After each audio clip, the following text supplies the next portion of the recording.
ان میں سے نمبر 1 ایران ہے. اگر ہم چلتے ہیں عرب سے مشرق کی طرف تو ایران ایک اعتبار سے یہ بازی لے گیا ہے پورے عالم اسلام پر. ان کے مذہبی عقائد، ان کی فقہ سے ہمیں جو اختلاف ہے وہ ہے اپنی جگہ پر ہے. آپ کو معلوم ہے میرے بارے میں کسی کو اشتباہ نہیں ہو سکتا اس اعتبار سے. میری جس درجے دشمنی رکھی گئی ہے، جس طرح میرے سر کا جو ہے مطالبہ ہوتا تھا، 2 ہی آدمی تھے پاکستان میں کہ جن کے سر مانگے گئے. ایک کراچی کے وہ شاہ بلیغ الدین صاحب اور ایک نے. تو اس حوالے سے وہ اپنی جگہ پر اختلاف ہے، لیکن اس حقیقت کا اعتراف کیے بغیر نہیں رہا جا سکتا پورے عالم اسلام میں یہ واحد مسلمان ملک ہے جس نے بہرحال اپنی شریعت، اپنے عقائد کے مطابق ایک مذہبی انقلاب برپا کیا. اور پورے عالم اسلام میں مذہبی سطح پر، حکومت کی سطح پر فنڈامنٹلسٹ صرف ایک ملک ہے کہ اس پہلو سے ایران ان کا ٹارگٹ ہے، ٹارگٹ نمبر 1 ایک خاص اعتبار سے. ٹارگٹ نمبر 1 ایک دوسرے اعتبار سے ہم ہیں، وہ میں بعد میں عرض کروں گا. چونکہ حکومت کی سطح پر فنڈامنٹلزم ہے اور وہ آیا ہے ایک عوامی انقلاب کے نتیجے میں، پھر ان کے پاس تیل کی دولت ہے، اس کے خلاف اکنامک سینکشنز بھی ہو جائیں تو اگر لیبیا کھڑا ہو سکتا ہے تو بہرحال وہ بھی کھڑا ہو سکتا ہے.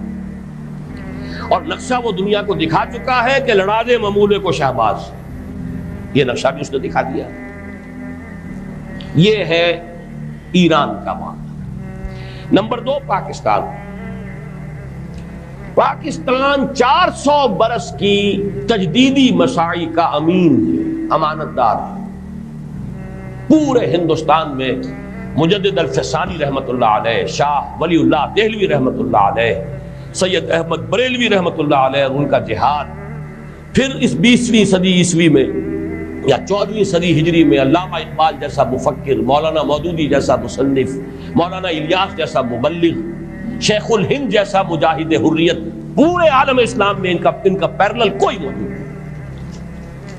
یہ 400 سال کی تاریخ ہے، اس کی امانت اور اس کے نتیجے میں یہاں کے مڈل کلاس میں فنڈامنٹلزم کا ایک نیوکلیس ہے.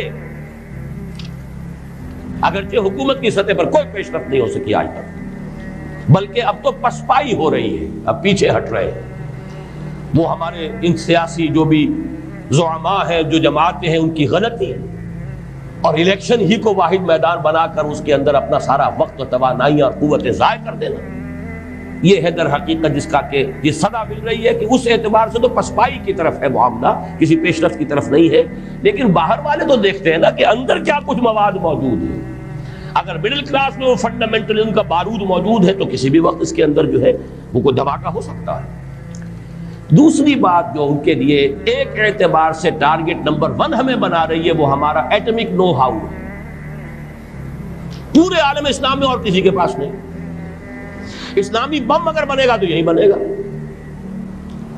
یہ ہے مختلف اسباب جس کے بنا پر ایران اور پاکستان کو آپ بریکٹ کر لیجئے، یہ اس نیو ورلڈ آرڈر کا جو ٹارگٹ نمبر 1 ہے، ایک اعتبار سے ایران ہے، ایک اعتبار سے پاکستان ہے.